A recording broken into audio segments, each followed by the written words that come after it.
Hi, this is Eric Martin with BoardGameGeek. I'm here with Sebastian Kim from Catch Up Games.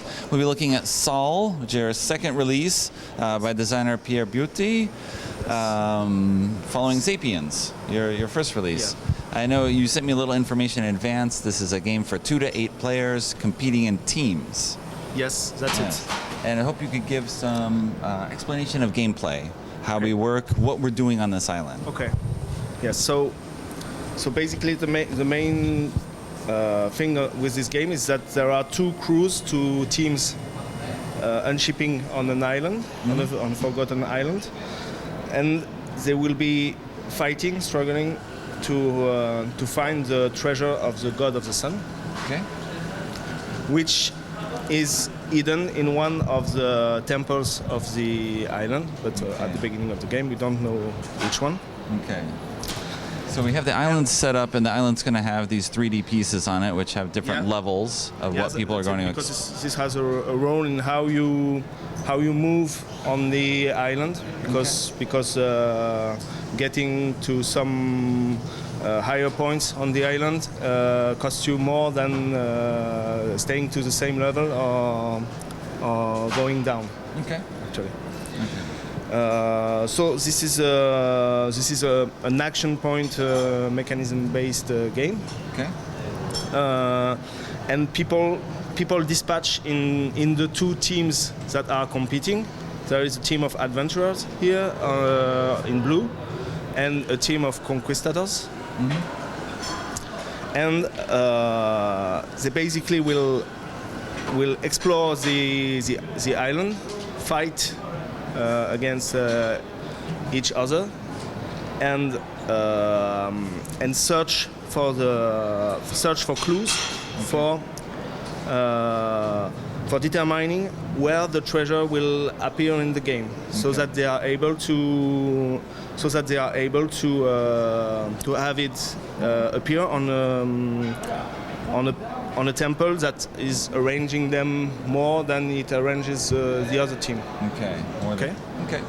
And I'm sorry. Oh, well, I was going to say, so when we're moving here in the team, we have different characters, and they have a basic side, which is the description, and then a unique action on the other side. Each character is unique and comes with a special power that. Depending if you want to play with that or not. Yes. Yes. We have movement points. We have fight points, and we have search points. These are the 3 basic characteristics of the game. The characters will be represented on the island with these pawns, and they can perform their actions. They can move on the island. They can fight if they meet an opponent on a square, and also they can use their search point to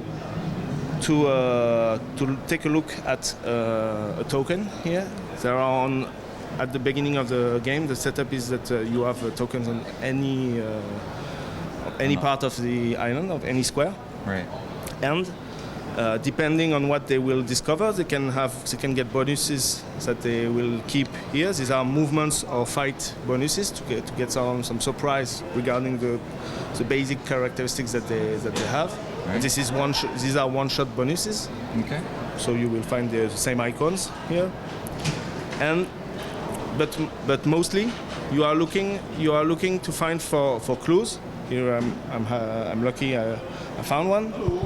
If I find a clue token here, I will put it somewhere here, and this allows our team to play a card on this side, which is going to determine where the treasure will come. If I play this card, and we have discovered all the tokens here, we will reveal all the cards that have been played. Some will have been played face down, some will have been played face up, regarding what you decide to do, because you have some options here.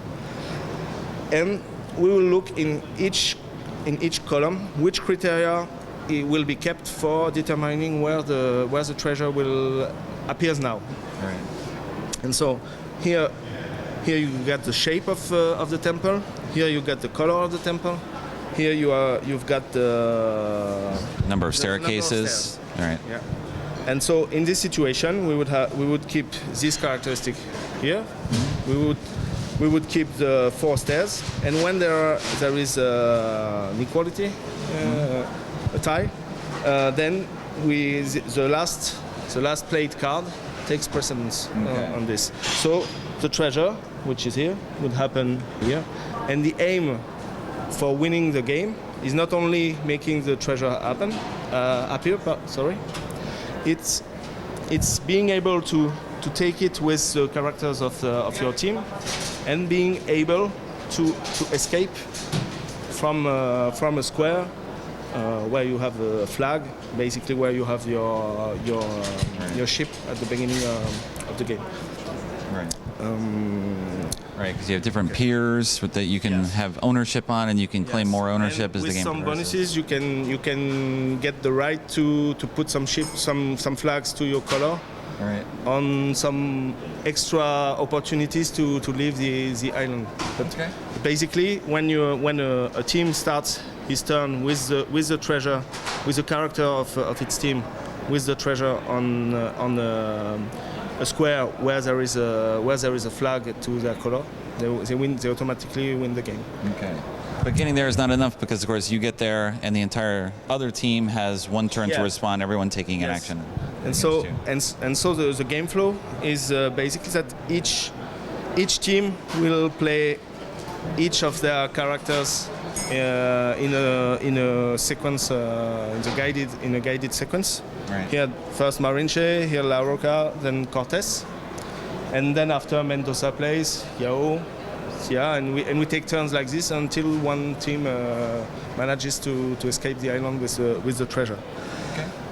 And so they perform their actions here. What is quite remarkable on the game, I think, is that it has a large range of configurations working, because whatever the number of players you will dispatch in the teams and play either 3 or 4 characters on each side. Right. And you have a number of and you will choose them among 7 characters in each side, which are unique. And if you are alone in a team, if you play a 2-player game, you would have 3 characters to manage. Right. But the game is made to make possible for quick sequences, because there are some straightforward actions to perform there. Right. And so if you play 2 players, this works well, and you've got some tactical game with maybe a bit less ambience than you would have by teams. With a big team. But when you are more players around the table, you will then you will have more discussions about what do we do, how do I exploit the strengths and weaknesses of my character to help the team to win. And the game plays in around 45 minutes. Okay.